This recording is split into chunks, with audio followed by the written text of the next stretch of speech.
action. Pain.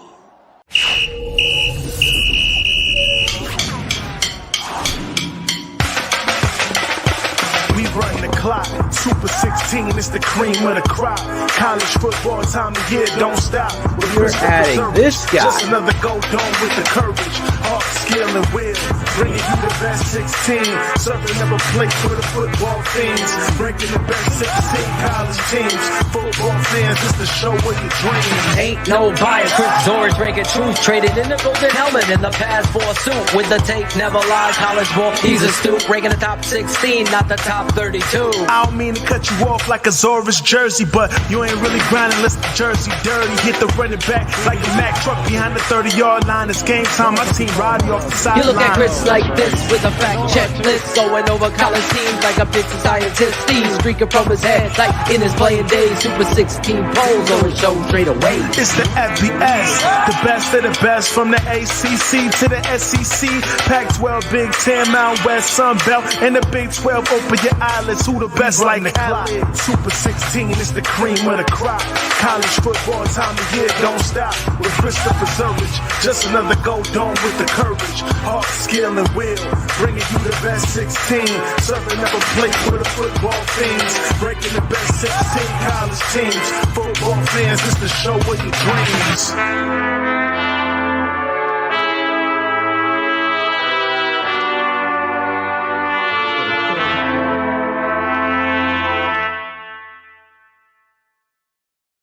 Hello, everyone, and welcome to a special edition of the Super 16 Poll Show.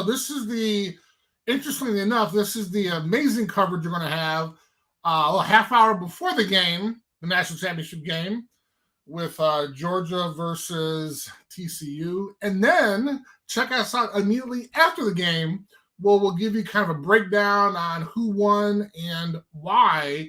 And we'll probably save the discussion about the move to a 12-team playoff system that that the College Football Playoff Committee will go to in 2024. In the meantime, we have an exciting game to watch. I do want to thank the College Football Foundation for allowing us to participate in the Super 16 poll, along with the Football Writers Association of America. And I'd like to bring in my co-host of Excitement Danger, who actually showered before this telecast. Hi, there you go. Yep, I like it. I'm trying to give you an intro, and you're playing the music. Thank you. Hey, that was a good intro. Right. Well, I didn't even finish it, and you were supposed to make your own little. Ron G didn't get to that. I can't make these things. So I can't do it all, Chris. I thought you could. You actually told me you could. I try. You try. Can't do it all. Bratcher disappeared. I don't know what. I think he's got 7 jobs. We do have to get Ron G to put my name there. Yes. We could do it on the drop down. Could go like this. There you go. Oh, there. Okay. Look at that perfect. Magic. So then you do know how to do everything. See, look at you.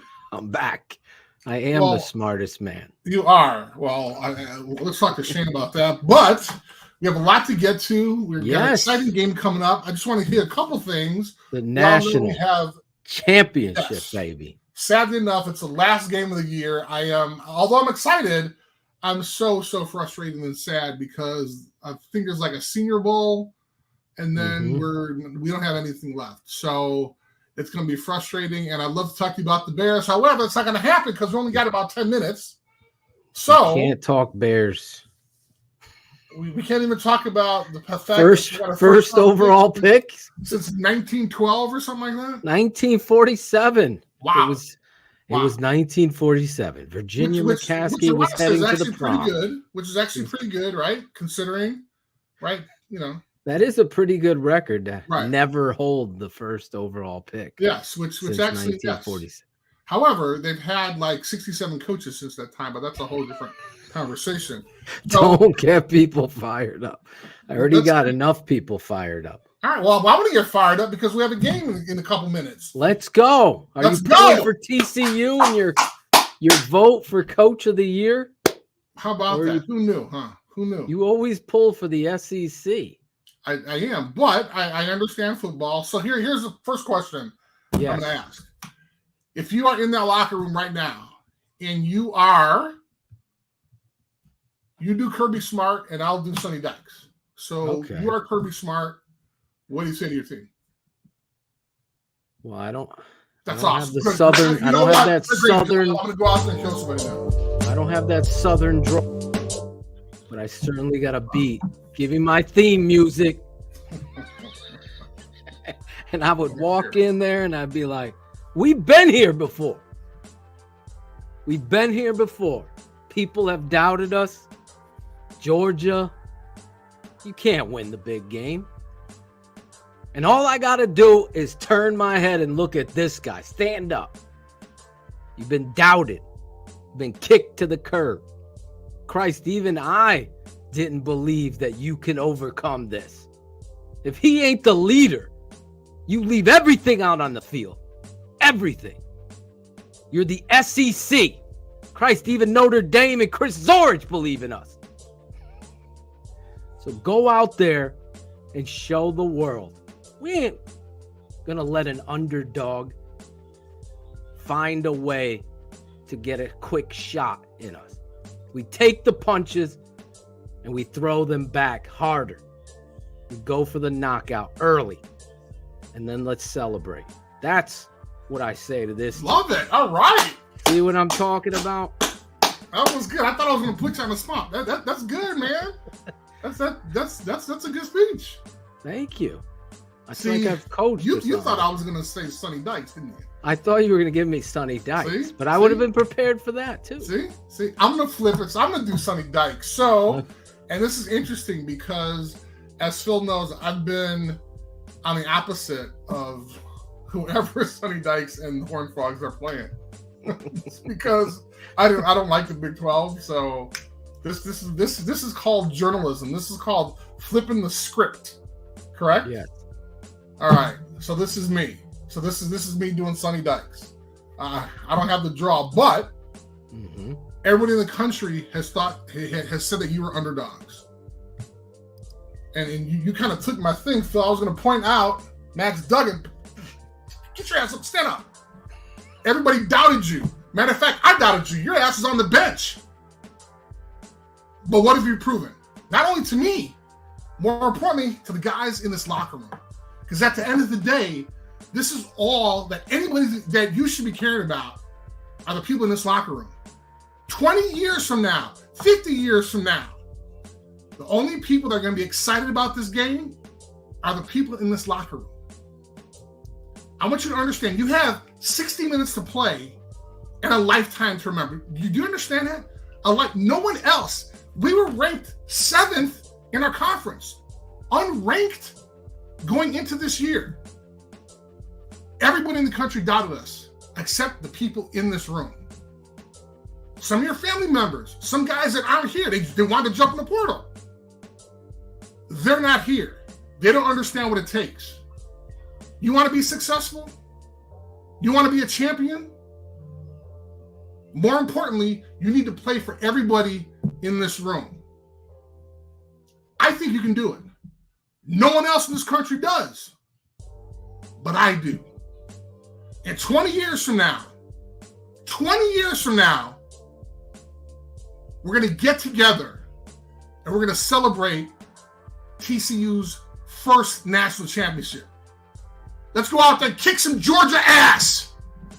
There you go. There you go. Look at that. I like it. However, I don't know if TCU has ever won a national championship before, but I think they did in 1947 when the Bears had the first.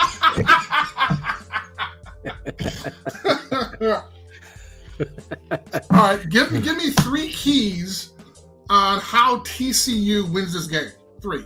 First, big time, you got to play like you played against Michigan. You tackled so well.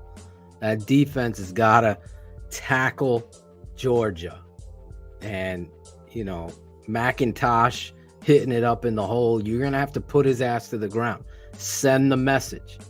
Third downs, you're going to have to pressure Bennett.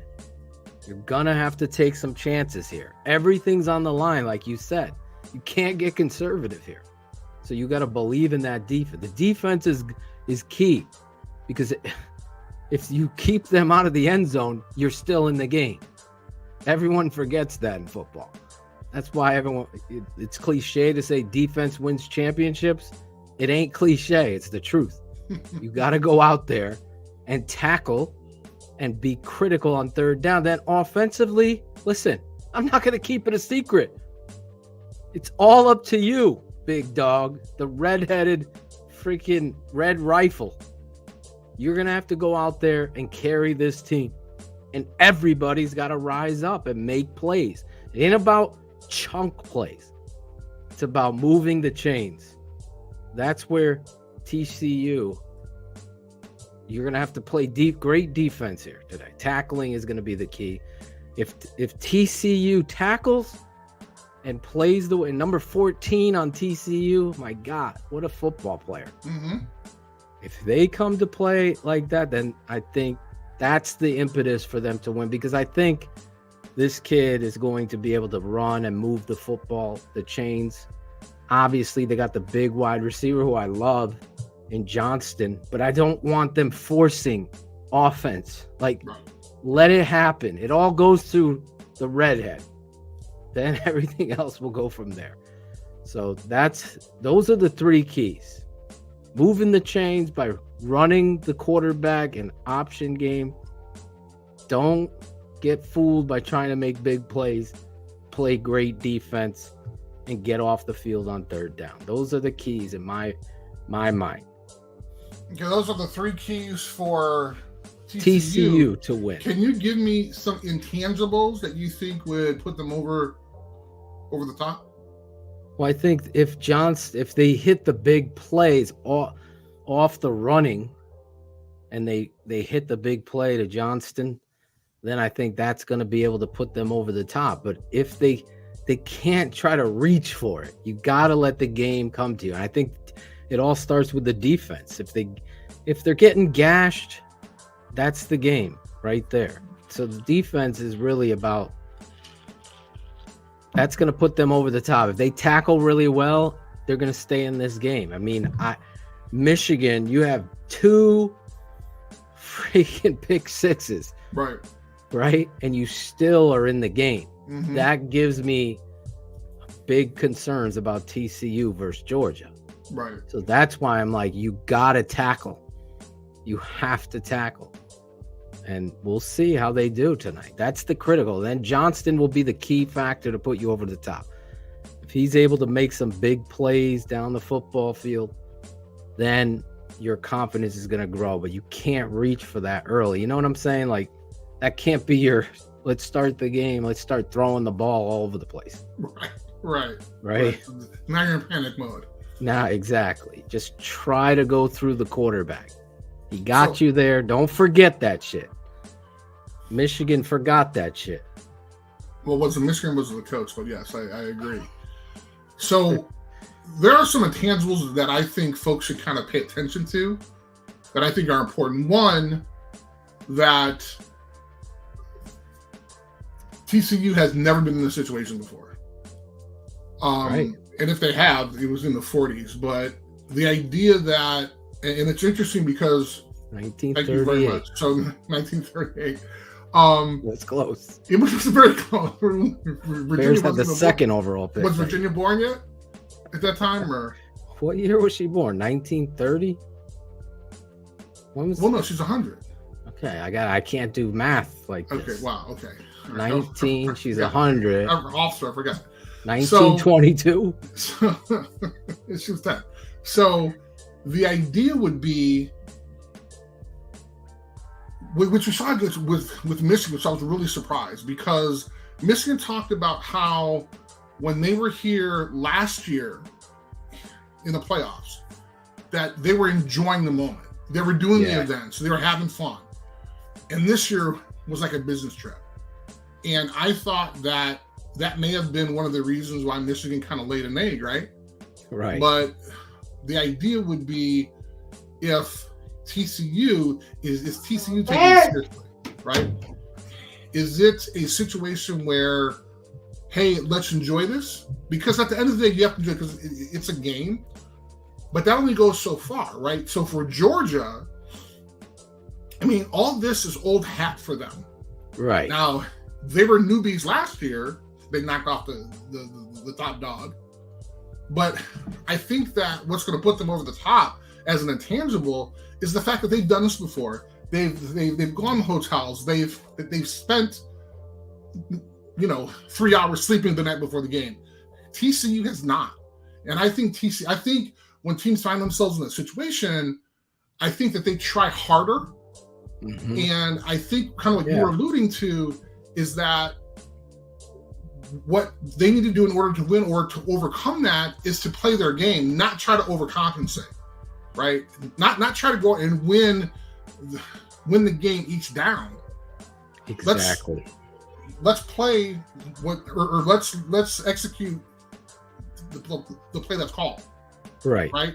As opposed to trying to win the game every play, which is not going to happen, right? But it's such a big game, and I think that's going to have a huge factor in this team where you have this Goliath in Georgia, and you have the smaller team who's never been there before in TCU. So those are the intangibles for me. Sonny Dykes has tapped into, you talk about what it was against Kansas State when they lost. Mm-hmm. He kind of tapped into, okay, no one believes in us. So you get into that. If you can tap into that place where you get TCU as an underdog without the nerves, right? And you just tap into, let's go out there and have fun.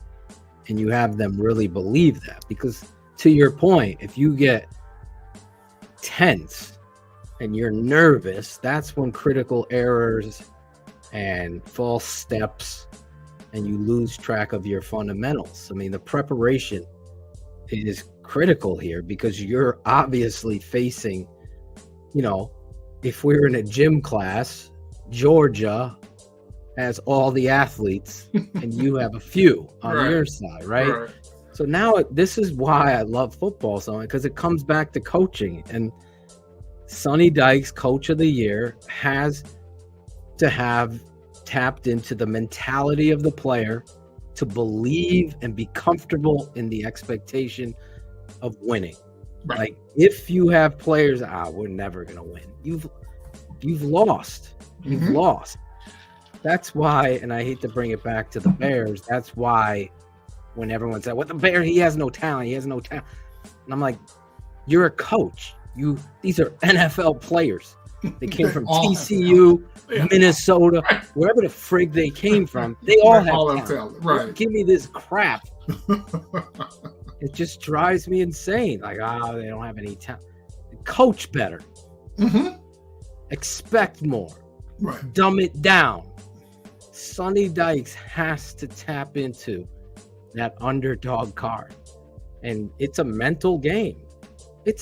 Football is 90% mental, Chris. You know that. It's like, if you believe in yourself, you're going to go out there and win. Even if you get punched in the face, sometimes you're like, wait a second, I got to wake the hell up and do this better, right? Which is kind of interesting because I was very fortunate to play in the national championship game in 1988. And we were facing Major Harris, who was eventually going to be in the College Football Hall of Fame. But that year he had like 5,000 yards. I mean, it was just so good. It was unfreaking believable, right? I mean, he was just absolutely amazing. Virginia. Just absolutely amazing. But that first series, on defense at least, I mean, I was nervous as hell. I mean, I didn't jump off sides, but I was missing tackles. I was afraid. I was timid.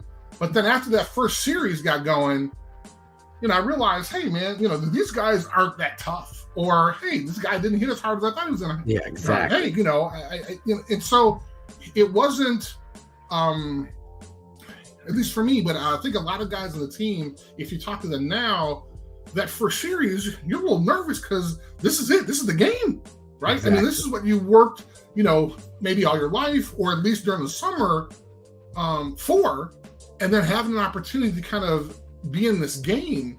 And so that first series on defense, man, I'm glad they didn't score, but I mean, I think I missed a couple tackles or whatever, but then after that, I wound up getting the hang of it. So kind of what you're talking about is being able to kind of understand the moment, right? And being in the moment for these TCU players that, hey, you know what? They catch, they run, they fall, just the exact same way as we do.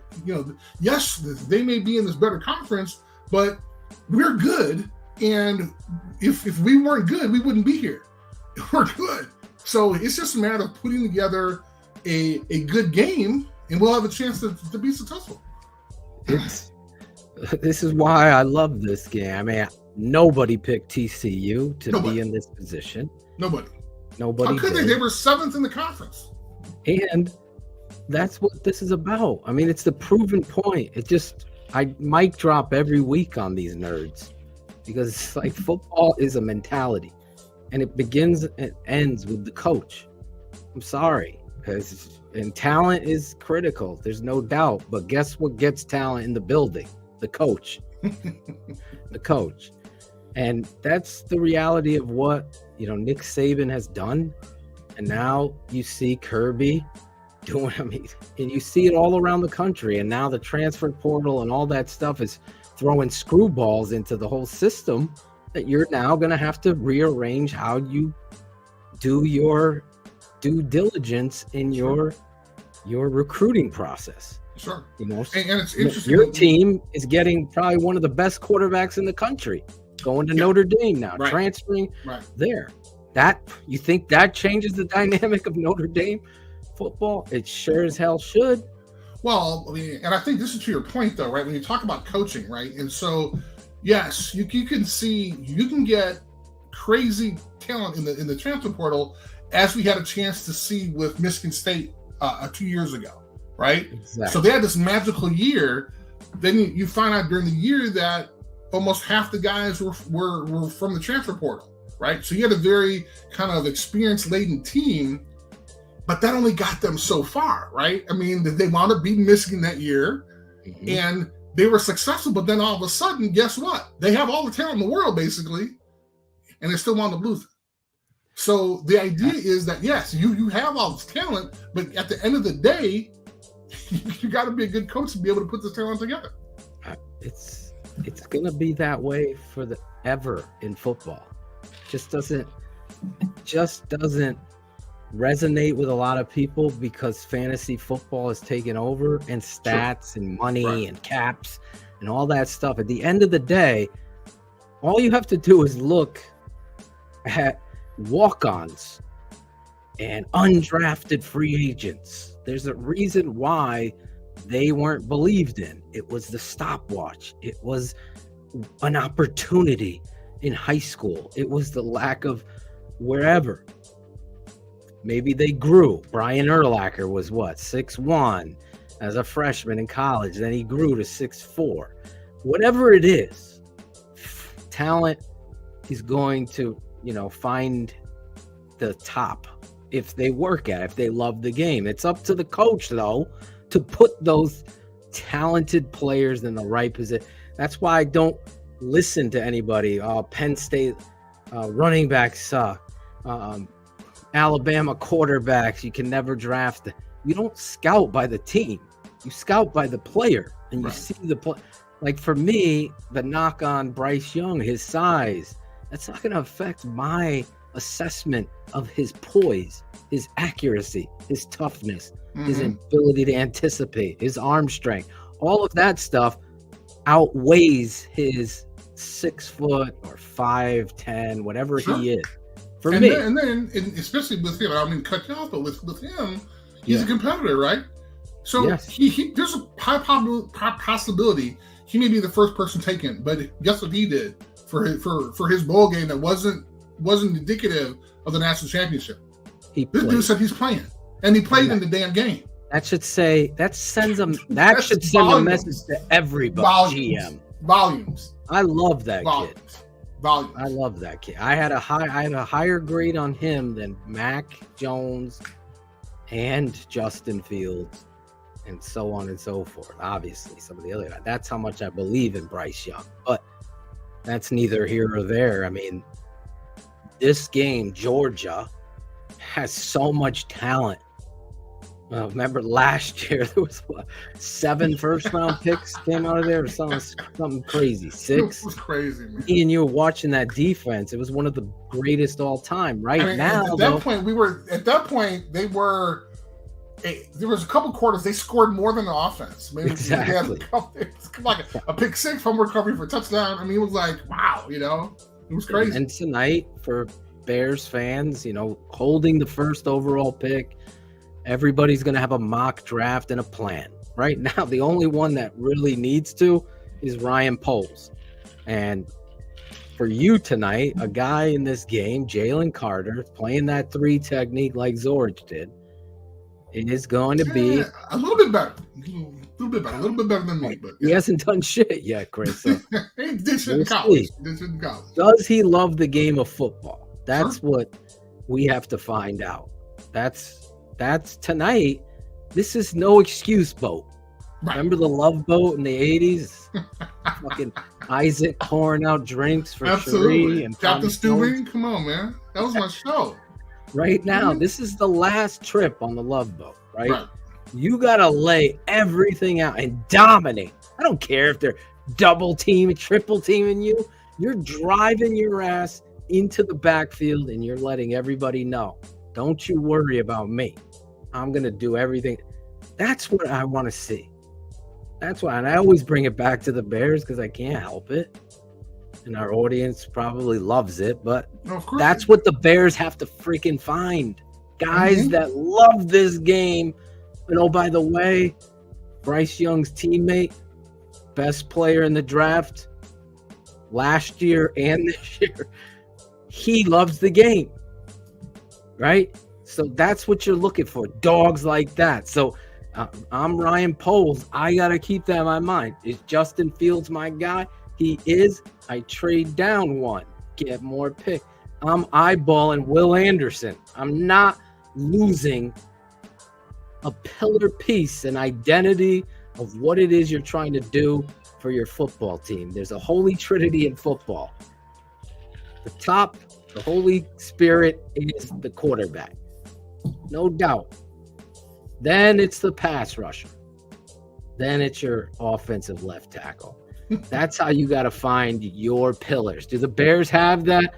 That's up to you, fans, to decide. Everybody has an opinion on Justin Fields. But the Bears definitely need a pass rusher. I don't get away from Will Anderson. So I was hoping and praying that he wasn't going to be able to put this into our conversation because we only have like 2 seconds left. But thank you very much, sir. We are talking about Georgia and TCU.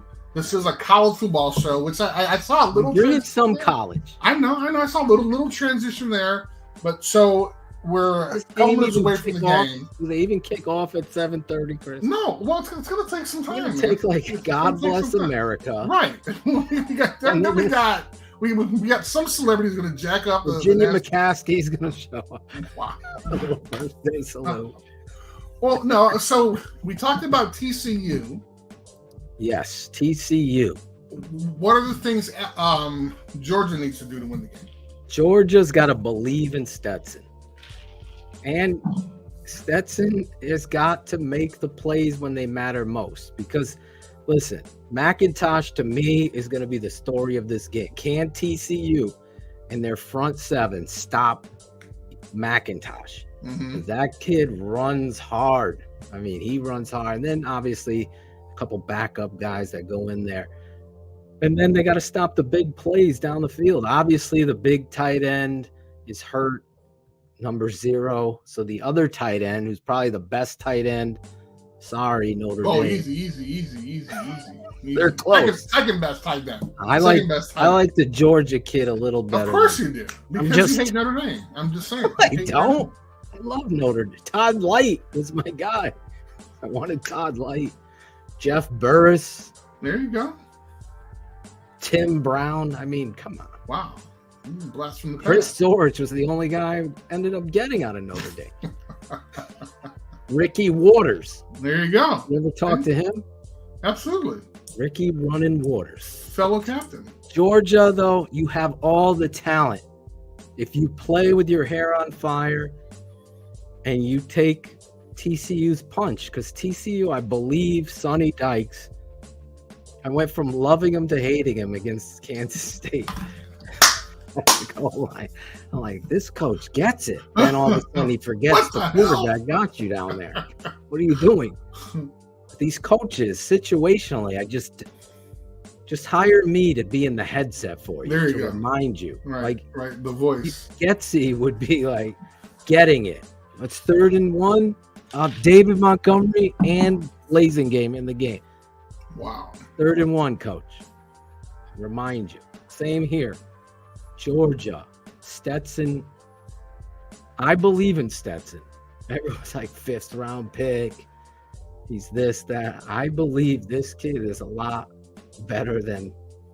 I think he gets biased because of his height as well as his age, and that's fine. But another guy, when the lights are the brightest, the composure and the ability to make plays. Bryce Young is in another Tom Brady light. Like, Sure. the only other guy I remember watching and scouting, I'm sorry, bringing it back to Bryce Young, was Jake Plummer.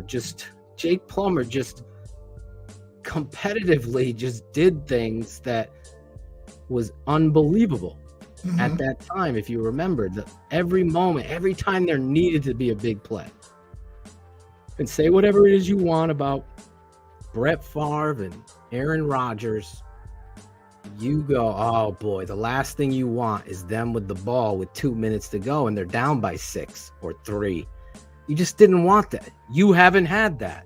That's what Stetson has. He has that. It ain't over. Give me the ball. Right. Same with the kid on the other side. That's why this game is where they are. It's going to be exciting, Chris. And I think one Georgia's of the big defense, I'm sorry. Georgia's defense, again, is just so fast. Well, I think that's my biggest factor is that they need to show up because, as you mentioned before, defense was championships, their bread and butter is on the D-line. And they can be as dominant as they can, as we've seen in the past. But, I mean, this game is going to show, I don't care if you're playing Navy or Vanderbilt, or you're playing for the national championship, you need to play like your hair is on fire. Absolutely. And if in the second half, or if at halftime you guys are up by 5 touchdowns, then maybe you can relax and put in the guy behind you, who, by the way, is a 5th or 4-star guy anyway. And I think that's what's going to kind of be the determining factor for me, I think, is that Georgia's depth, I think, is going to overtake what TCU has off. So do you have a prediction before the game? I do. Are you watching the game? Because it hadn't started yet. I was taking a cue from you saying that they need to do like 15 things before they start the game. Come on, man. I'm gonna the game's on in the other room. My son and wife are watching it. I'm in here with you, so of course I'm gonna go watch the game. Haven't started yet. Shane's like, you guys should have just did a live show with me and you reacting to the game. Oh God, that would be good. Next year we're gonna do that. There'd be too many F-bombs. I mean, the whole show would be like beep beep beep beep beep beep. What the beep beep beep? Could we get some of your former teammates as guests during the game? That would be fun. Yeah, as long as they're not involved with any alcohol, that'd be great. Michael Stonebreaker. By the way, I was going to say that to later, but since you didn't say his name, we would like to congratulate Michael Stonebreaker for making the College Football Hall of Fame. Look at He is in the 2023 class. Michael Stonebreaker. I just threw him out there in my head. How weird is that? I did not know that. Although I love him as a teammate, by the way, I'm going to tell him, why did it take him so long? I was inducted in 2007, but that's okay. No one's judging. Does he still have like long hair or no? Oh, you have no idea. Bald? No. He's the opposite of bald. He still has his hair. He's got the long hair. I'm pretty sure he hasn't cut it since we look like a played lumberjack now. Yes. Jesus. Joe Montana show up a little bit, Joey. He might be a little busy. Listen, I'm excited. The national championship. It's bittersweet. Yes, because it's the end of college football. That's how I felt like with the Bears. How did you do that? Because it's the end of the season. Now I'm envious. Like watching football now, it's like, oh my god. It's fun now, right? See what happens? I get jealous. I get to watch playoff football and Bears are going to be talking about Lovey got fired because Kingsbury. He totally did that on purpose. They told him before the game. I was told this. Did they really?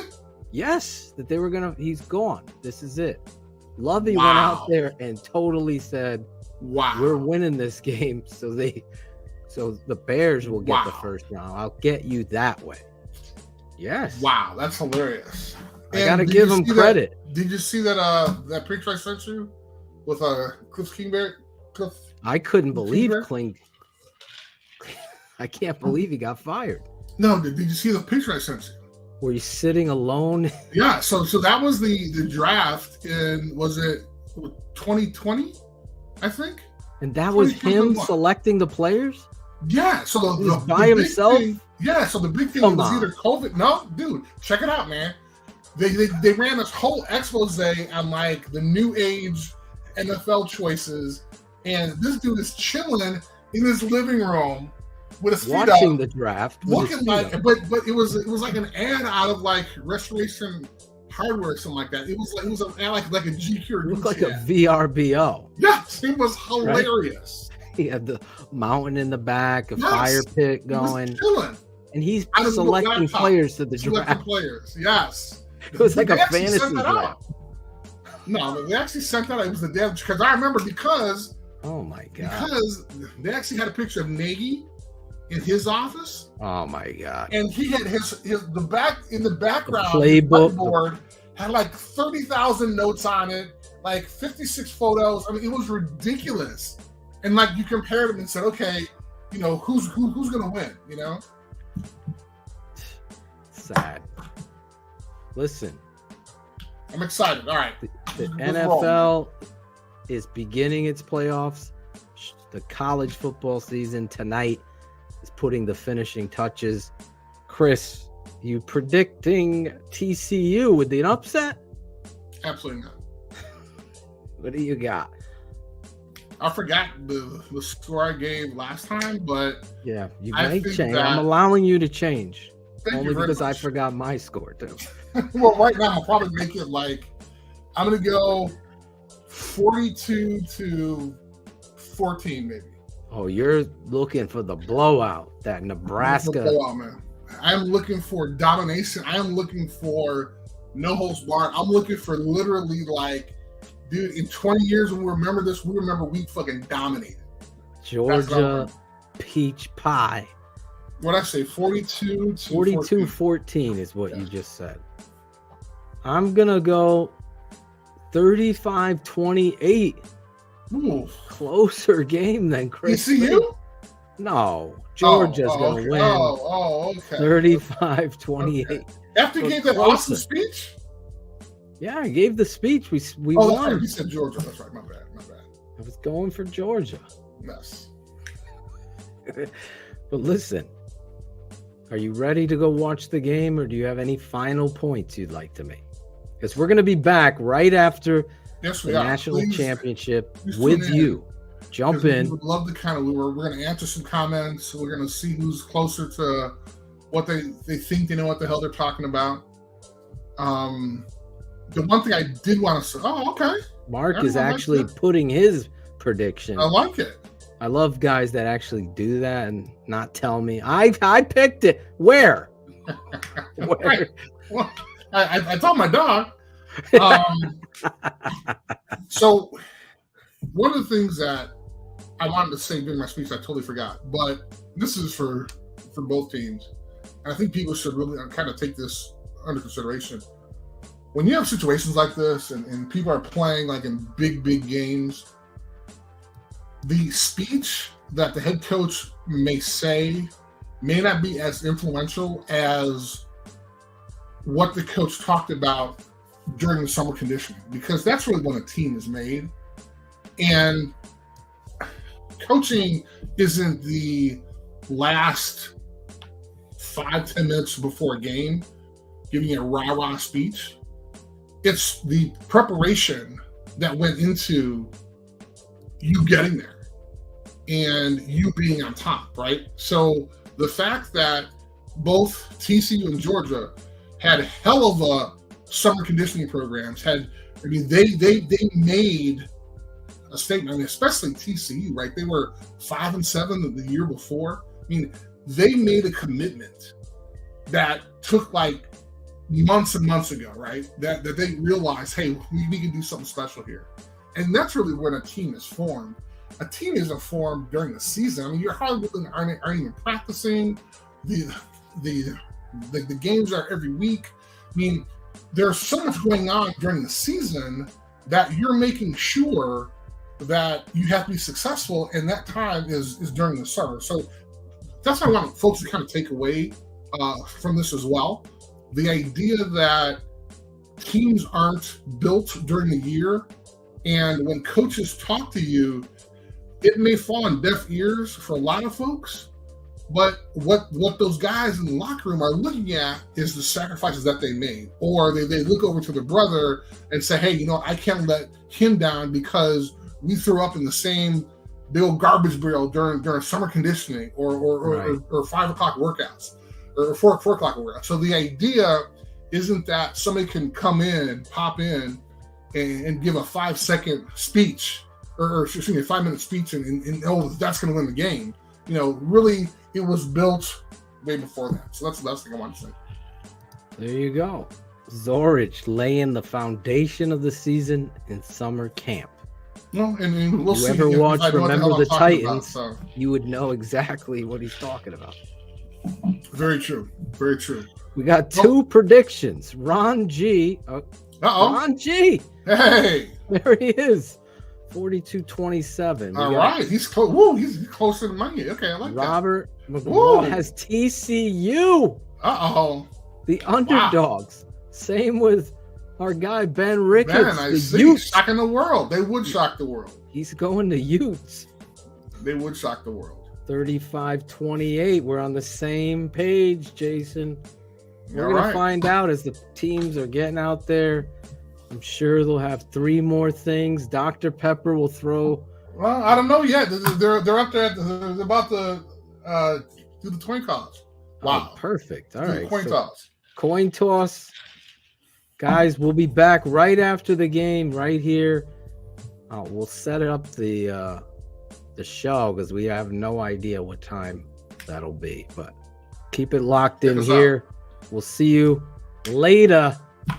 For Chris Zorich, Cherie, I'm your guy, Draft Dr. Phil. Let's go. National championship. Go, Doc.